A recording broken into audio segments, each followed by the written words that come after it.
Muy buenos días, hermanos. Muy buenos días, amigos. Es un gusto estar con ustedes hoy en esta mañana.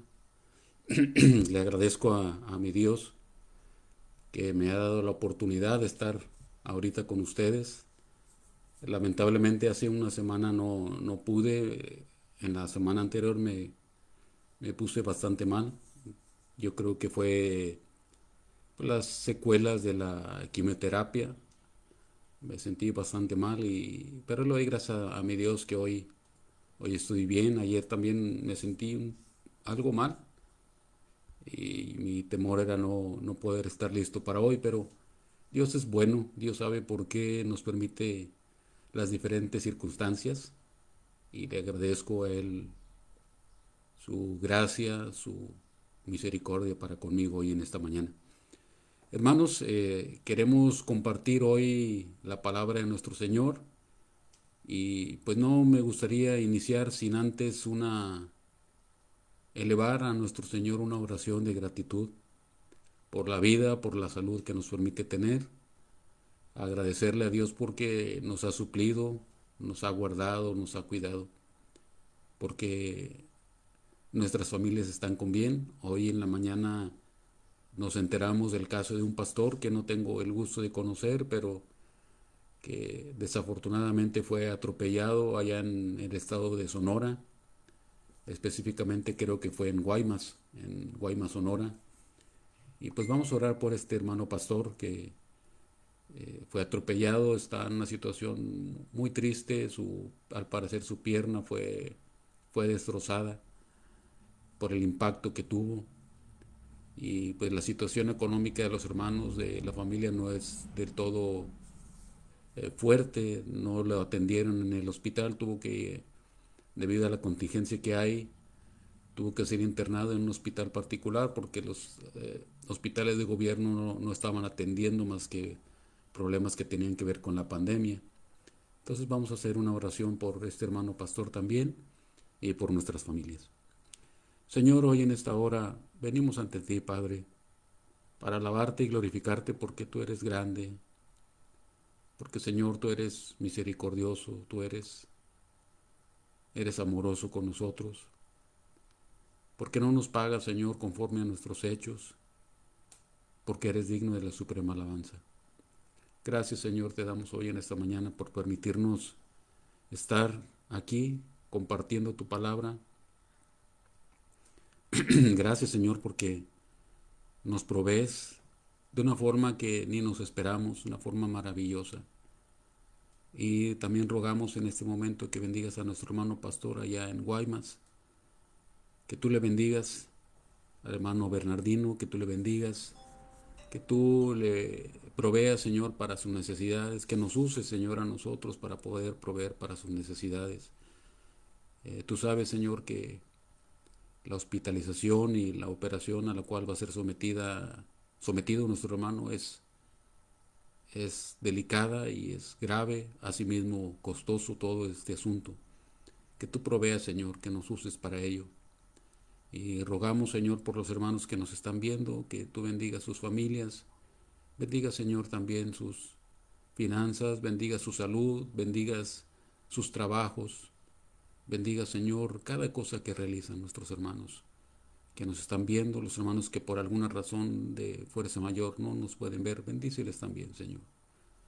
Señor, hoy es tu día, es para tu honra y tu gloria lo que vamos a hacer. Perdónanos y límpianos porque te fallamos, Señor. Perdónanos, Señor, porque continuamente estamos fallándote, faltándote. Límpianos, Señor. Bendice hoy, en esta mañana, la enseñanza que vamos a compartir de tu palabra. En el nombre de Cristo, amén. Pues bien, hermanos, queremos compartir hoy en esta mañana la palabra de nuestro Señor y pues nos gustaría saber si hay hermanos de varias partes. Bueno, sabemos que hay hermanos de varias partes de nuestro país, inclusive sé que de algunos otros países también se han estado conectando, nos han estado viendo.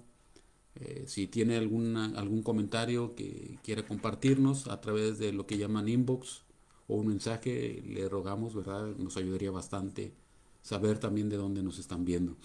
Pues bien, hermanos, vamos a compartir la palabra de nuestro Señor hoy en esta mañana. Le invito a que abra por favor su Biblia en el libro de los Hechos, en el capítulo 1. En el libro de los Hechos, capítulo 1 y el versículo 6. Vamos a leer a partir del versículo 6. Dice la palabra de nuestro Dios. Entonces, los que se habían reunido le preguntaron, diciendo, Señor, ¿restaurarás el reino a Israel en este tiempo? Y les dijo, no os toca a vosotros saber los tiempos o las sazones que el Padre puso en su sola potestad. Pero recibiréis poder cuando haya venido sobre vosotros el Espíritu Santo, y me seréis testigos en Jerusalén, en toda Judea, en Samaria y hasta lo último de la tierra.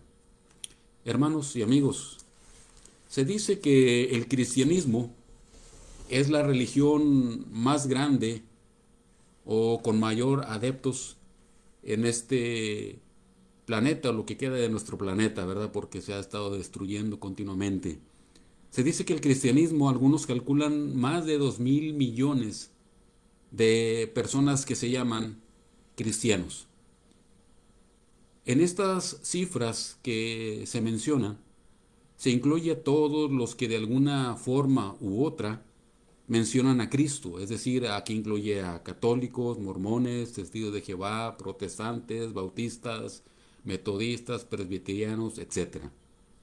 Y es por eso que se dice que el cristianismo es la religión más grande en nuestro planeta. Según algunos estudios mencionan que hay más de 4.200 religiones vivas en este momento en el planeta, más otras tantas que ya por una forma o por alguna razón u otra ya han muerto. Sin embargo, algunos estudiosos de esas más de 4.200 religiones han mencionado a algunas, a 11 religiones, le llaman ellos, más influyentes o las religiones vivas que más están ganando adeptos en este tiempo. Por ejemplo, se menciona número 1 al confucianismo, y ese orden que yo le doy no tiene que ver nada con la cantidad de adeptos, simplemente puesto que tenemos que hacer una lista. Número 1 se menciona el confucianismo, una religión que se profesa en China, en Japón, en Corea, en lo que se conoce como el Tíbet, entre otros países. Se menciona al zoroastrismo, que es una religión que se profesa en Persia, lo que hoy llamamos el país de Irán y una partecita ahí de Irak. El jainismo, su fundador se llamaba Mahavira y es una religión que se profesa en la India. Se menciona número 4 al budismo, donde Buda, Siddhartha Gautama, así se llamaba el personaje, Buda el iluminado. Y esta religión se profesa especialmente en China, en Japón, y es considerada a nivel mundial porque no solamente en estos países, sino que en muchos países se le adora. En China, en Japón, en Tailandia, en Vietnam y en esos países es donde más predomina. También se menciona el judaísmo, una religión que profesan especialmente personas de la raza judía. El sikhismo es otra de las religiones que se profesa en la India. El islamismo, que es una de las religiones que más está creciendo en este momento, donde se reconoce que el fundador o el descubridor fue Mahoma, se considera una religión a nivel mundial, porque en todos los países prácticamente hay gente de esta religión. Sin embargo, predomina en lo que se conoce como el Medio Oriente.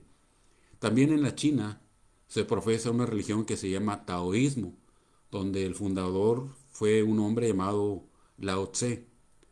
En el Japón se profesa una religión que se llama shintoísmo, donde más bien no el dios, sino es una diosa, la diosa Sol, que es representada, como su nombre lo dice, por el sol y humanamente hablando a través del emperador. Es por eso que la bandera de Japón es un sol.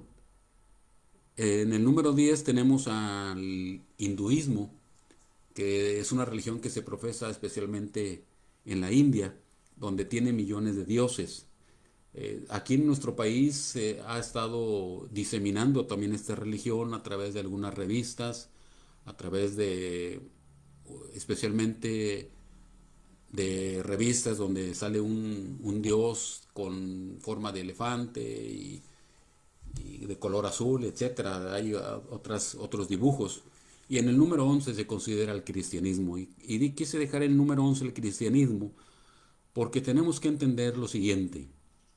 El cristianismo, podríamos decir que hay dos tipos de cristianismo. Está el cristianismo nominal, el cristianismo de nombre. Es decir, el cristianismo que se menciona a través de las encuestas, a través de todo lo que las estadísticas que hemos mencionado, pero también está el cristianismo verdadero. Y quizás usted va a decir, hermano, pues es una como redundancia. Hoy quiero hablar acerca del cristianismo verdadero, lo que podríamos llamar el cristianismo genuino, el cristianismo que Cristo nos dejó, no el cristianismo que muchos profesan, no el cristianismo basado en tradiciones como vamos a ver. El cristianismo genuino, el cristianismo verdadero. Y le voy a mencionar esto, no quiero sonar a redundancia, pero el cristianismo que Cristo nos dejó no es una religión más. La palabra religión viene del término relacionado con el término de religar o de volver a unir.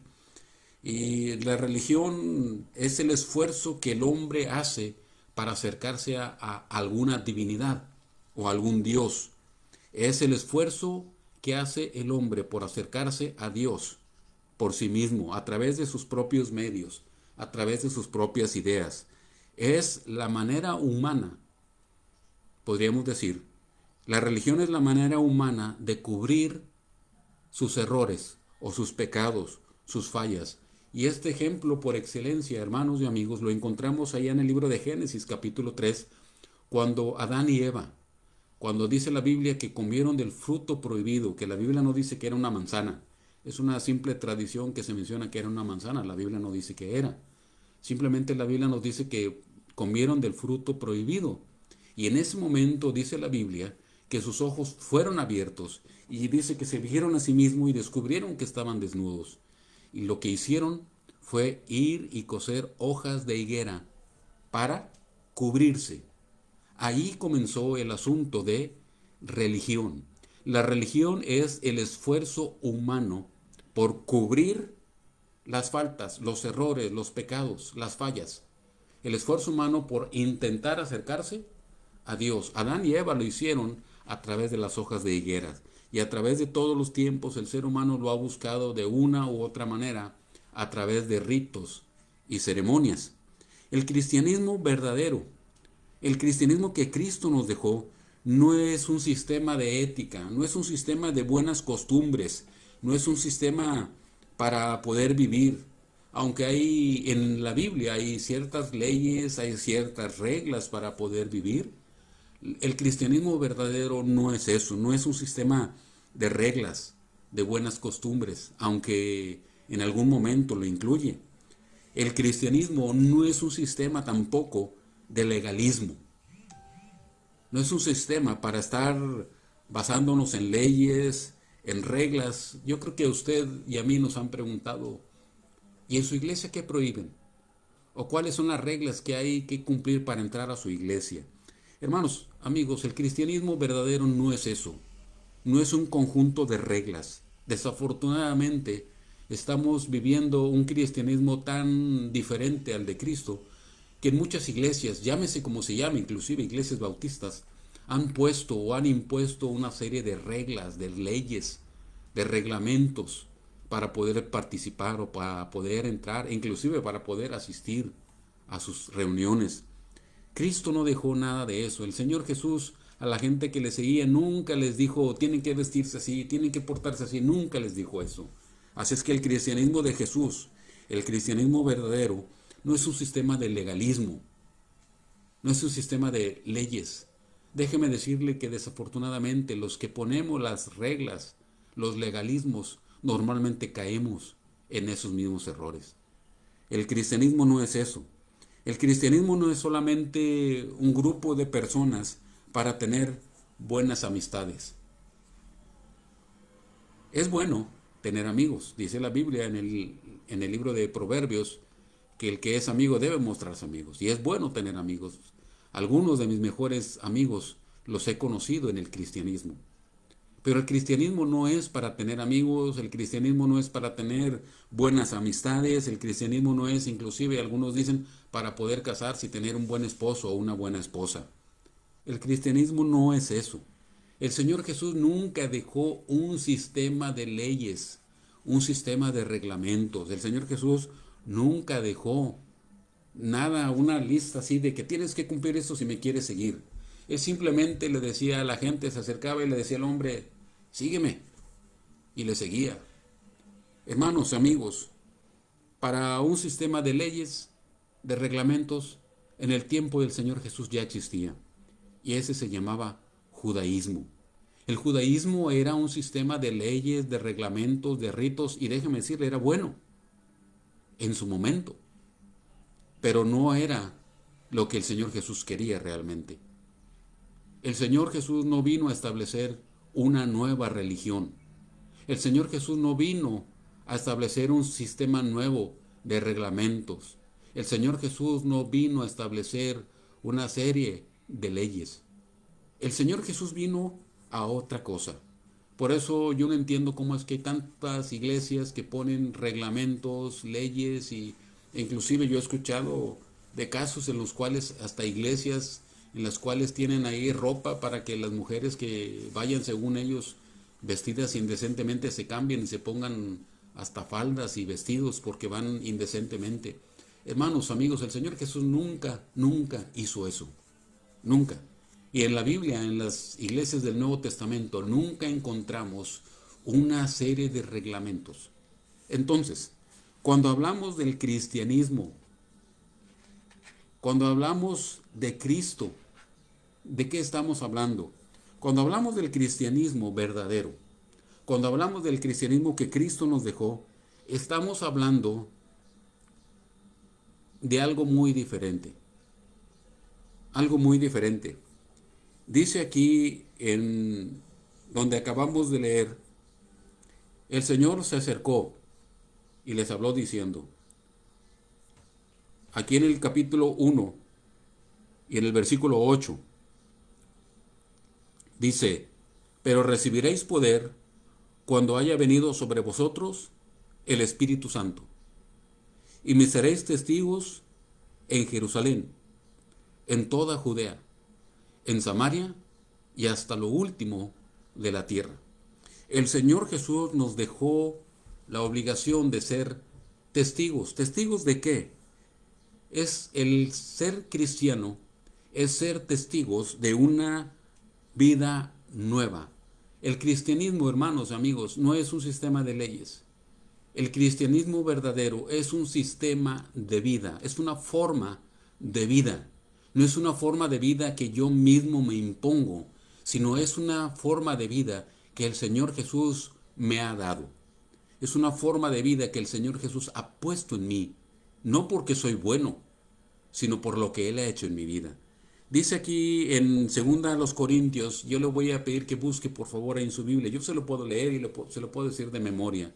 Pero si usted tiene su Biblia y puede buscar ahí en 2 Corintios capítulo 5 y en el versículo 17, 2 Corintios capítulo 5 y en el versículo 17, el apóstol Pablo o Dios a través del apóstol Pablo nos dice qué es realmente el cristianismo. Dice en 2 Corintios capítulo 5 versículo 17, de modo que si alguno está en Cristo, ¿qué dice? Nueva criatura es. De modo que si alguno está en Cristo, nueva criatura es. Las cosas viejas pasaron. He aquí todas son hechas nuevas. Hermanos, amigos, el cristianismo es una nueva vida. No es una vida que yo he obtenido porque yo he querido. No es una vida que yo compré. No es una vida nueva que yo me gané. Es una nueva vida que el Señor Jesús ha puesto en mí. De modo que si alguno está en Cristo, automáticamente se convierte en una nueva criatura. Entonces, el cristianismo verdadero Es una nueva vida en Cristo. No es una vida que yo compré. No es una vida que yo me gané. No es una vida que yo voy a ir obteniendo poco a poco por la serie de leyes y costumbres. No, la nueva vida Jesús me la ha regalado. Él me la dio. En Juan capítulo 3 el Señor menciona, Él dice nacer de nuevo. Él lo menciona allá cuando está platicando con un hombre, con un religioso, cosa interesante, con uno de los más grandes religiosos de aquel tiempo. Le dijo, oye tú, si no naces de nuevo, no puedes ver el reino de Dios. Nicodemo, tú eres muy religioso. Tienes tu serie de costumbres, de leyes, de reglamentos, el judaísmo. Pero si no naces de nuevo, no puedes ver el reino de Dios. Entonces el cristianismo es nueva vida en Cristo. No es una vida que me gané, es una vida que Él me ha regalado. Eso es el cristianismo verdadero. Por lo tanto, esa nueva vida me dan una nueva forma de pensar, una nueva forma de ver la vida, una nueva forma de actuar automáticamente. Cuando hablamos del cristianismo, estamos hablando también una vida de acción, de reacción y de poder. No solamente ser testigos de una nueva vida, no solamente tener esa nueva vida, sino dice, pero recibiréis poder cuando haya venido sobre vosotros el Espíritu Santo. Hermanos, cuando usted le abre a Jesús su corazón, tiene esa nueva vida. Dios se la ha regalado. Pero también Dios nos ha regalado una vida de poder. Recibiréis poder cuando haya venido sobre vosotros el Espíritu Santo. Así es que el cristianismo verdadero es una vida de poder.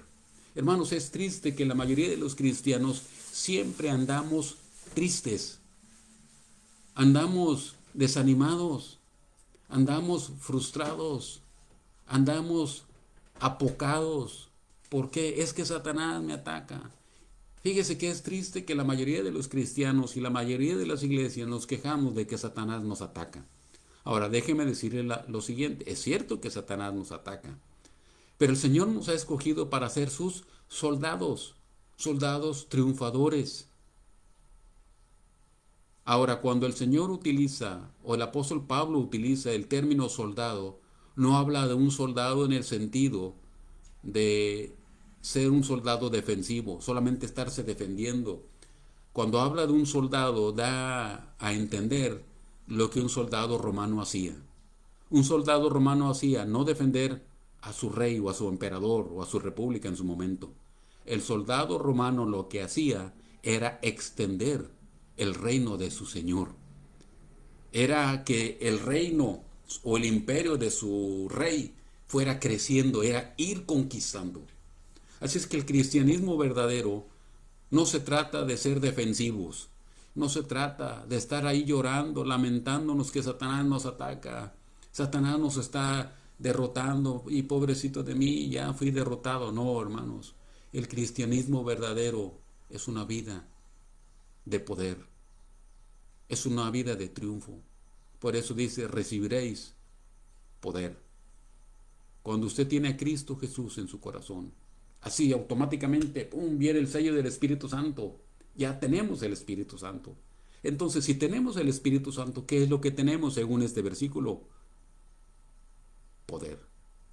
El cristianismo verdadero es una vida de acción, de reacción y de poder. De acción porque tenemos que estar trabajando. Por eso el Señor dice, recibiréis poder cuando haya venido sobre vosotros y me seréis testigos. Automáticamente viene el poder, la acción, hay que ser testigos. Es una vida de reacción. Es decir, a cada acción hay una reacción. Las iglesias tenemos que reaccionar también de acuerdo a las circunstancias. Hoy estamos en una circunstancia de pandemia. Hermanos, lejos de estar tristes, deberíamos estar alegres. No porque no nos podemos reunir, sino porque a pesar de que no nos podemos reunir, somos triunfadores. Porque hay gente que a lo mejor no va a ir a una iglesia, pero sí nos puede ver a través de la tecnología. Tenemos que reaccionar positivamente. El cristianismo verdadero es una vida de reacción, una vida de poder. Así es que déjeme repasarle. El cristianismo verdadero, el cristianismo que Cristo nos dejó, no el cristianismo de nombre. El cristianismo de Cristo es una vida nueva, es una vida de acción, reacción y poder. El cristianismo es una vida de amor. Casi todas las religiones nos enseñan o creen en un Dios cruento, en un Dios enojado, en un Dios que hay que ofrecer algún sacrificio para poder calmar su ira o su enojo. El cristianismo nos enseña un Dios de amor. Dice Primera de Juan capítulo 4 y versículo 8, yo creo que este también lo conoce de memoria. Primera de Juan capítulo 4 versículo 8 dice, el que no ama no ha conocido a Dios. ¿Por qué? Porque Dios es amor. Porque Dios es amor. El cristianismo nos enseña que tenemos un Dios de amor. Nos enseña que tenemos un Dios misericordioso, dice en Lamentaciones capítulo 3, versículo 22. Por la misericordia de Jehová no hemos sido consumidos, porque nunca decayeron sus misericordias. Y el versículo que sigue, porque nuevas son cada mañana, grande es tu fidelidad. Hermanos, amigos, tenemos un Dios de amor, tenemos un Dios misericordioso. El cristianismo es una vida de amor, una vida de misericordia. Por lo tanto, la reacción natural de un cristiano debe ser amor, debe ser misericordia.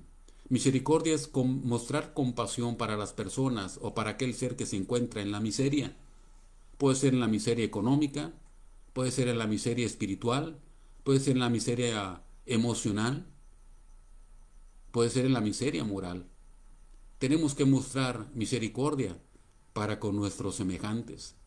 Hermanos, es triste que la mayoría de los cristianos, lejos de mostrar misericordia, nos alejamos de la gente que está en la miseria espiritual. A veces queremos formar nuestra cápsula ahí, nuestra burbuja de cristal donde solamente estar en contacto con puros cristianos. Hermanos, tenemos que tener contacto con gente que no es cristiana. ¿Cómo les vamos a mostrar el amor de Jesús? ¿Cómo vamos a mostrar misericordia para aquellas personas que están en la miseria espiritual? Yo le hago esta pregunta. El Señor Jesús, ¿con qué clase de gente se juntaba? ¿Cuáles eran las amistades del Señor Jesús? La gente de aquel tiempo, la gente moralmente hablando muy buena, la gente muy recta o muy correcta desde el punto de vista humano en aquel tiempo, eran los fariseos. Entonces, así como pensamos muchos cristianos de nuestro tiempo, nosotros nos juntaríamos con los fariseos nada más, porque es la gente moralmente hablando muy recta, muy buena. El Señor Jesús no se juntó con gente recta, con gente buena, con gente de buena reputación. El Señor se juntó con gente de mala reputación. No le estoy diciendo que todo el tiempo vamos a pasar con gente de mala reputación. Lo que estoy diciendo es que deberíamos en un momento dado tener contacto con gente que en un momento así no es moralmente hablando muy buena. ¿Quién les va a hablar del Señor Jesús? ¿Quién? Me acuerdo que había un joven que en el centro del país se juntaba o empezó a trabajar, él llamaba con los chavos de la calle, Enrique. Y algunos decían, ¿cómo los chavos de la calle? Pues sí, los gentes de las pandillas, los muchachos de las pandillas, pero no las gentes, los muchachos de las pandillas, las personas que andaban en pandillas. Él se juntaba con ellos y les hablaba de Cristo y les ganó para Cristo. Hermanos, el cristianismo es una vida de amor. Y no es una vida de amor de que, ay, andamos ahí con la carita, ¿verdad? Ahí tristes. No, no, no, no. Ahí que no hablamos. No, es que el cristiano no debe de reírse, el cristiano debe estar así, quietecito. No, hermanos, eso nada, nada que ver con la realidad. Tenemos que mostrar amor para la gente, para con la gente que está sufriendo en este momento. Hay gente que está sufriendo económicamente.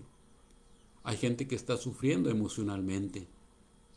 Hay gente que está sufriendo moralmente. Gente con dolores en su familia. ¿Quién les va a mostrar el amor y la compasión de Jesús? ¿Quién? Si no son los cristianos.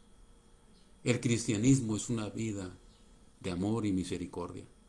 Así es que, hermano, no tenga miedo en un momento dado tener contacto con gente que no es cristiana.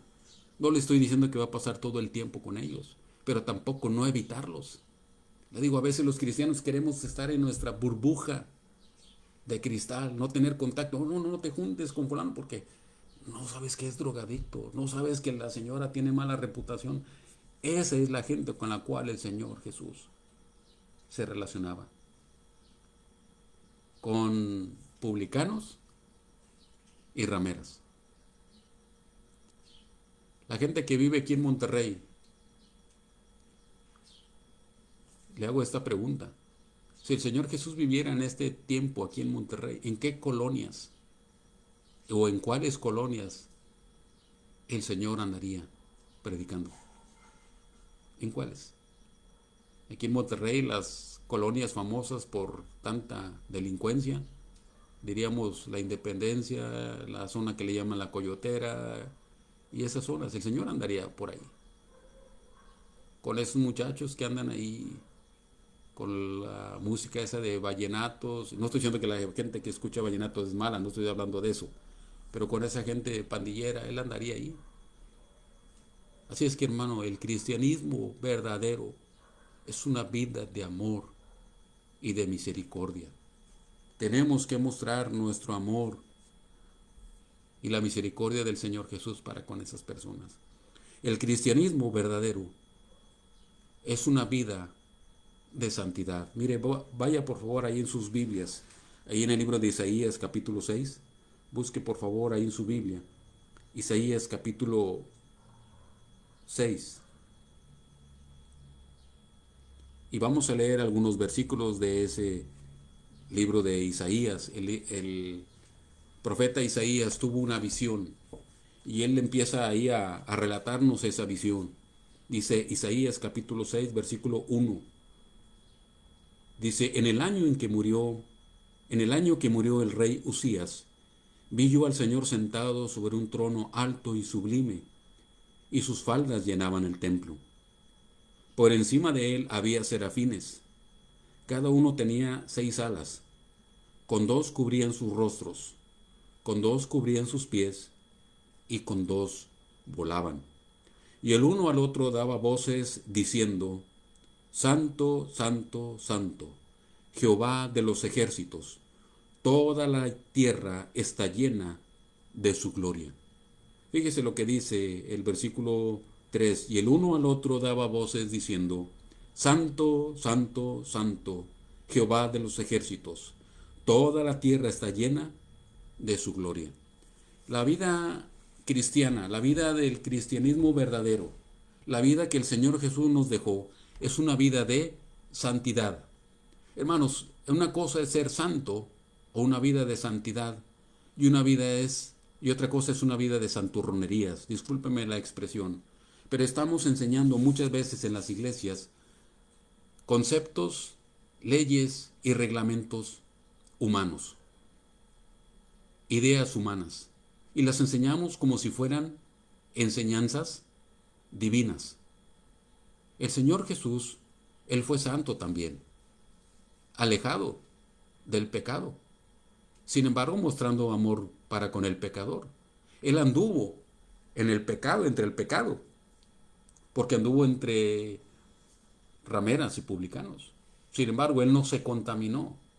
La santidad, hermanos, es en algún momento tenemos que andar entre gente pecaminosa, pero no contaminarnos con lo que ellos hacen. No contaminarnos. La vida de santidad es vivir apartado del pecado, no de los pecadores. El Señor Jesús anduvo entre los pecadores, pero no se contaminó.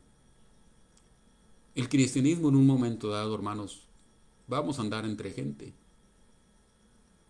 pecaminosa, alejados del Señor, lejos de la ciudadanía de Israel, dice Pablo a los Efesios, sin Dios y sin esperanza. Ciertamente vamos a andar entre ellos, quizás escuchando cosas que no debemos, pero a veces por cuestión de trabajo tenemos que estar ahí. Sin embargo, la diferencia es no contaminarse. El Señor anduvo, pero no se contaminó. La vida cristiana es una vida de santidad, apartado del pecado, mas no de los pecadores. No es vivir una vida, como le digo, de reglas y reglamentos. Simplemente es no practicar lo que le ofende a mi Señor. Esa es la santidad, podríamos definirlo a grandes rasgos. No practicar algo que ofende a mi Señor. Y algunos lo mencionan con el asunto de vestir de tal o cual manera. Y no es así, hermano. No necesariamente es así. Porque podemos estar vestidos, las damas hasta acá, hasta el cuello, y acá hasta las mangas largas, y vestidos larguísimos. El asunto no es eso, sino qué hay aquí en nuestra mente. Hermano, la santidad es un asunto de la mente, más que del cuerpo. El asunto de la santidad es guardar nuestra mente alejado del pecado. Porque podemos estar bien cubiertos, que no nos vean nuestro cuerpecito, ¿verdad? Porque a lo mejor van a pecar. Pero ¿qué hay en nuestra mente? La santidad, hermano, tiene que ver con la mente, con lo que hablamos. El Señor Jesús dijo, de la abundancia del corazón, habla la boca. Es decir, la santidad es qué hay en nuestro corazón. Chismes, críticas, amarguras, murmuraciones, mentiras, hipocresía. ¿Qué hay en nuestro corazón? Dice Pablo a los colosenses, la palabra de Cristo mora en abundancia.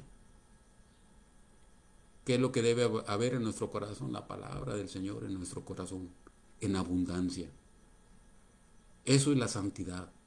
La santidad no tiene que ver necesariamente con una forma de vestir, o una forma de hablar, de que, oh hermanito Juan, como algunos, ¿verdad? Oh hermanito Pedro. Y ahí algunos dibujan a los apóstoles ahí con una carita así triste y con la mirada al cielo y una aureola. No, hermano, eso no es santidad. La santidad no tiene que ver nada con eso. La santidad tiene que ver con lo que hay en nuestra mente, lo que hay en nuestro corazón. El cristianismo es una vida de santidad. Tenemos un Dios santo. Por lo tanto, antes de criticar a alguien, antes de murmurar contra alguien, antes de decir una mentira contra alguien o un rumor, tenemos que pensar, esto que voy a decir ofende a mi Señor. Eso es santidad. O los pensamientos que vemos a una persona y ya nos imaginamos cosas. Y no estoy hablando necesariamente de cosas obscenas, sino a veces, ahí va, mira, ahí va fulana, y cómo me retuerce el hígado, decimos, ¿verdad? Ya estamos pensando mal. Ojalá le vaya mal, ya estamos pensando mal. Eso se llama, según el Señor Jesús en Mateo capítulo 5, asesinato, homicidio. Porque el Señor dijo, cualquiera que le diga fatuo a su hermano es culpable ante el concilio. ¿Culpable de qué? De homicidio. Así es que cuando usted piensa mal de alguien, es culpable de homicidio. Por eso el Señor dijo, oíste que fue dicho, no matarás. Pero yo os digo que cualquiera que le diga fatuo a su hermano ya es culpable ante el concilio. Entonces, ¿qué tiene que ver? Con la mente. La vida cristiana, el cristianismo verdadero es una vida de santidad que tiene que ver con nuestra mente. Yo le pregunto, ¿qué hay en su mente? ¿Qué hay en su corazón? ¿Qué hay en mi corazón? Eso es lo que hablamos. El cristianismo verdadero, el cristianismo de Cristo, es una vida de esperanza. Es una vida de esperanza. El apóstol Pablo dijo, yo sé en quién he creído. Yo sé en quién he creído. Hermanos, ¿sabe usted en quién ha creído? ¿Sabe usted en quién está su confianza? A veces nuestra confianza puede estar en una cuenta en el banco. Nuestra confianza podría estar en un trabajo. Nuestra confianza podría estar en alguna persona que nos va a ayudar a sacar tal o cual problema. Pero hermanos, nuestra confianza tiene que estar en el Señor Jesús. El apóstol Pablo le escribe a Timoteo en 2 Timoteo, porque yo sé en quién he creído. Y la cosa curiosa es que el apóstol Pablo en ese momento, en ese tiempo, estaba en una cárcel. Muy posiblemente, no lo sé, la Biblia no lo dice, posiblemente en un calabozo. Él sabía que en cualquier momento lo iban a matar. Él dice, yo ya estoy para ser sacrificado. El tiempo de mi partida está cercano. Él sabía que iba a morir pronto. Pero él dijo, yo sé en quién he creído. La vida cristiana es una vida de esperanza. Sabemos en quién hemos creído. Hermanos, amigos, yo sé en quién he creído. ¿Y usted? Yo he creído y creo en un Cristo que es Dios y que está vivo. Allí en el libro nuevamente en el libro de Hechos, capítulo 1, donde acabamos de leer, el Señor se les acerca, están ahí juntos platicando. Y el Señor les dijo, pero recibiréis poder cuando haya venido sobre vosotros el Espíritu Santo. Y me seréis testigos en Jerusalén, en toda Judea, en Samaria y hasta lo último de la tierra. La cosa curiosa es que 40 días antes él estaba muerto.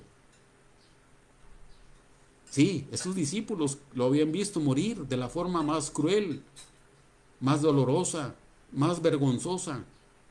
Y cuando lo vieron, dice en el libro de Mateo capítulo 28, que cuando lo vieron le adoraron, pero algunos dudaban. Oye, pues no lo vimos morir, no lo vimos con nuestros propios ojos morir, pero estaba vivo. La vida cristiana, la vida de Cristo, es una vida de esperanza en un Cristo que está vivo, no está muerto. Hermanos, amigos, al diablo le gusta, le encanta mostrar a un Cristo crucificado, un Cristo que se quedó allí en la cruz. Pero no, el Señor Jesús solamente estuvo ahí crucificado unas cuantas horas. Fue sepultado, al tercer día resucitó y Él está vivo. Por eso le digo, nuestra vida cristiana, nuestra vida en Cristo es una vida de esperanza. Yo creo en un Cristo que está vivo. Yo creo en un Cristo que es triunfador, porque Él triunfó sobre la muerte. 1 Corintios capítulo 15, el apóstol Pablo dice, ¿dónde está, oh muerte, tu aguijón? ¿Dónde, oh sepulcro, tu victoria? Tenemos en Cristo un Cristo triunfador, un Dios vivo, un Dios que triunfó sobre la muerte. Por eso, hermanos, tenemos a un Cristo que es compasivo, un Cristo amoroso, un Cristo que nos va a llevar más allá de la muerte. Por eso, hermano, no tenga miedo a morir en este momento. Ciertamente está el problema de la pandemia, el coronavirus, miedo a morir, miedo a que a lo mejor me voy a infectar. Está bien, hay que tomar las medidas de precaución que nos están pidiendo. Tenemos que tomarlas. Tenemos que poner el ejemplo como cristianos también. Sin embargo, no tener miedo, porque si morimos aquí, si partimos de este mundo, ¿a dónde va a ir nuestra alma? ¿A dónde? Dijo Pablo, para mí el vivir es Cristo y el morir, ¿qué dijo? Es ganancia. El morir es ganancia. Me va mejor, decía Pablo, si parto con el Señor. Es mejor si parto con el Señor. Por eso algunos me preguntan, oye, ¿no tienes miedo ahí cuando vas al hospital del coronavirus y todo eso? Yo les digo, ay hermano, pues ¿qué peor enfermedad me puede dar? Ya me dio el cáncer. ¿Qué otra enfermedad peor me puede dar? Y así bromeando les digo, pues sirve que más rápido llego con mi Señor. Hermanos, tenemos una vida de esperanza en Cristo. Y esa esperanza tenemos que compartirla con la gente. El Señor Jesús dijo, Juan capítulo 14, versículo 27, la paz os dejo, mi paz os doy. Yo no os la doy como el mundo la da. No se turbe vuestro corazón, ni tenga miedo. Así es que, hermano, tenemos una vida de esperanza en el Señor Jesús. Y tenemos que compartir esa esperanza con la gente que está sufriendo en este momento. Hermano, si usted está sufriendo depresión, miedo, temor de lo que está sucediendo, lo entiendo, es normal. A todos nos ha pasado el miedo. Usted no crea que a mí no me ha dado miedo en algún momento morir. Sí, me ha dado miedo, lo reconozco. En algunos momentos me he quebrado. Sí, a todos nos pasa. Sin embargo, puesto que tenemos un Señor triunfador, que es Cristo Jesús, hay que levantarnos. Es una vida de esperanza.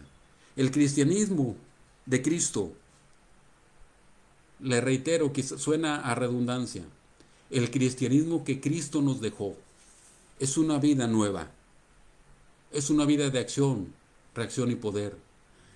El cristianismo de Jesús es una vida de amor. El cristianismo de Jesús es una vida de santidad.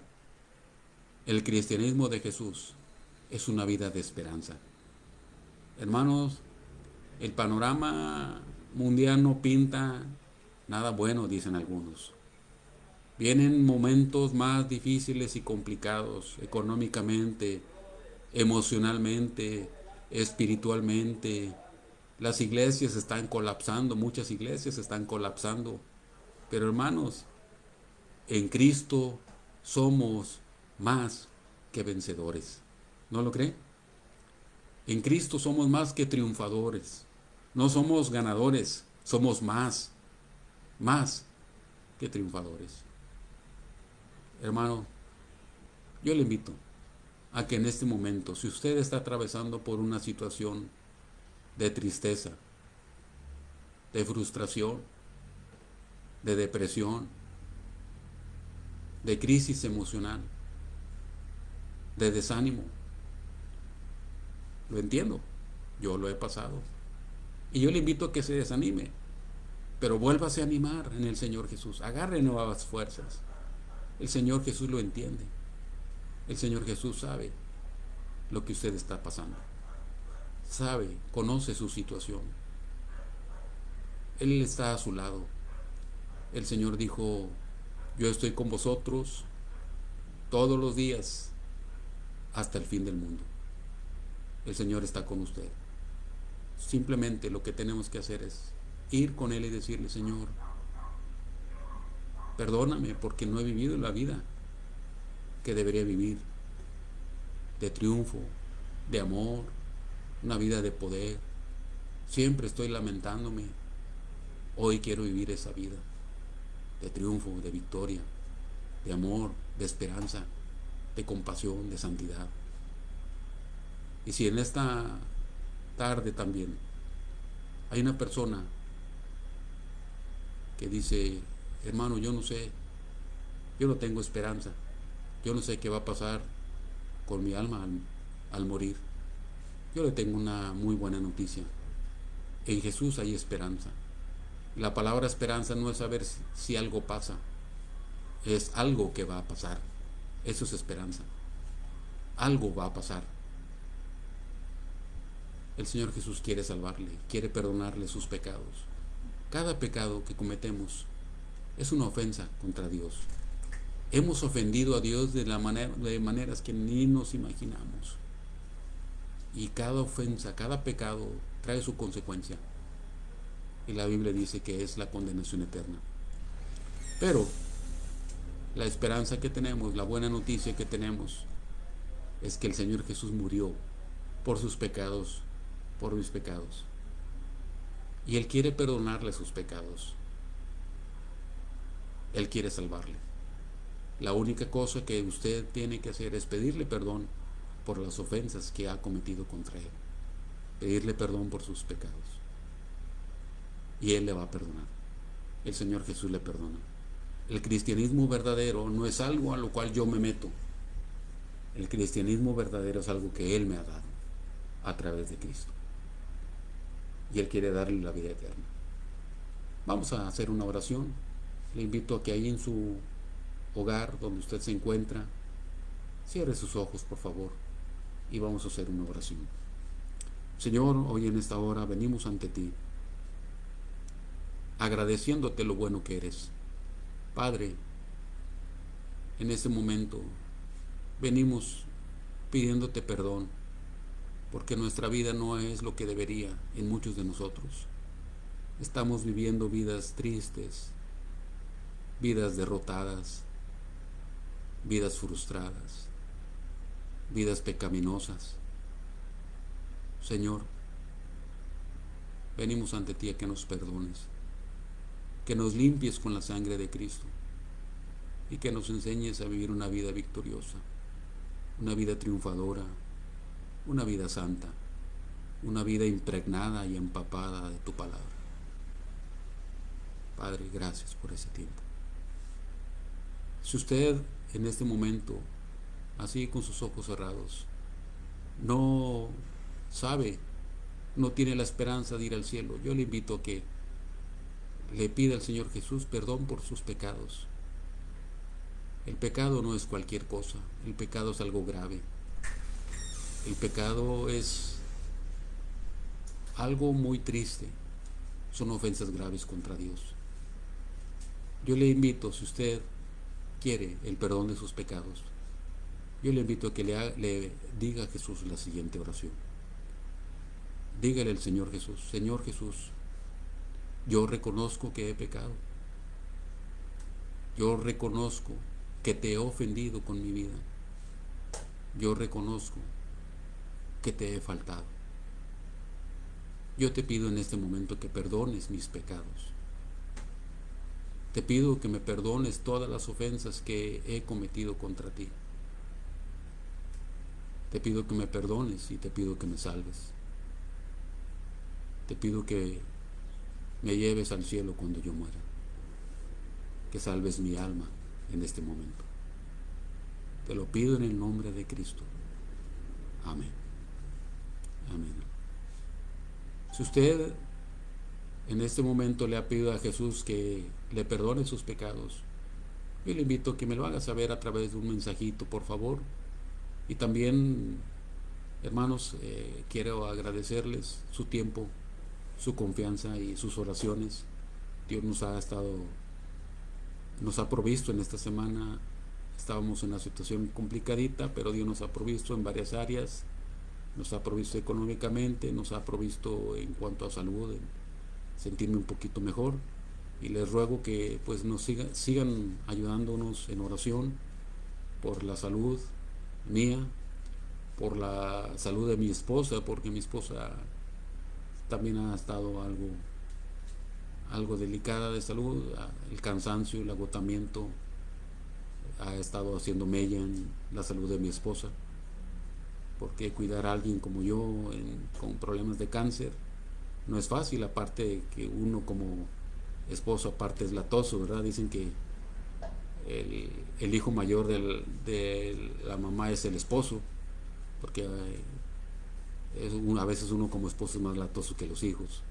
Entonces le ruego sus oraciones por la salud de mi esposa, por la salud de su servidor, y también porque Dios nos siga permitiendo ser una bendición. Hoy, gracias al Señor, amanecí algo mejor, por eso usted me puede ver bien, aunque estoy un poquito inflamado de mi rostro. Quizás me va a ver un poquito más gordito, pero realmente estoy un poquito inflamado. Entonces, en esta semana antepasada que le comento, tuve muchos problemas de salud, muy mal, me sentí muy mal. Mis tobillos, mis piernas y mis tobillos se inflamaron bastante. Mis piernas sentía que me iban a estallar, me iban a explotar. Me inflamé bastante, muchos malestares que tuve, pero gracias al Señor ya estoy mejor. Así es que gracias, hermanos, por sus oraciones, y rogamos sus oraciones por nosotros. Y le reitero que le pido que siga orando por este hermano pastor, que le digo no tengo el gusto de conocer, pero que fue atropellado allá en Sonora y que están atravesando por una situación muy complicada. Sigamos orando por ellos. Vamos a terminar haciendo una oración. Señor, gracias por ese tiempo. Señor, gracias porque eres bueno. Gracias, Señor, por tu palabra que trabaja en nuestras vidas, en nuestras mentes. Rogamos por nuestro hermano pastor que fue atropellado allá en Sonora. Que tú le bendigas, que tú le fortalezcas, a los médicos dale sabiduría para tratarlo, a su familia, a su esposa, a sus hijos, Señor, que pueda darles el consuelo que ellos necesitan, que también, Señor, las finanzas que ellos necesitan para todo el tratamiento, operación quirúrgica, medicinas, todo, Señor, lo que le van a hacer, que puedas proveer y que nos uses también para ellos, Señor. Bendice, Señor, nuestras familias, bendice nuestras vidas y que podamos seguir siendo útiles para tu honra y tu gloria. Te lo pedimos todo en el nombre de Cristo Jesús. Amén. Hermanos, Dios les bendiga, muchas gracias por su tiempo y estamos en contacto y estamos a sus órdenes. Dios les bendiga abundantemente. Hasta luego, hermanos.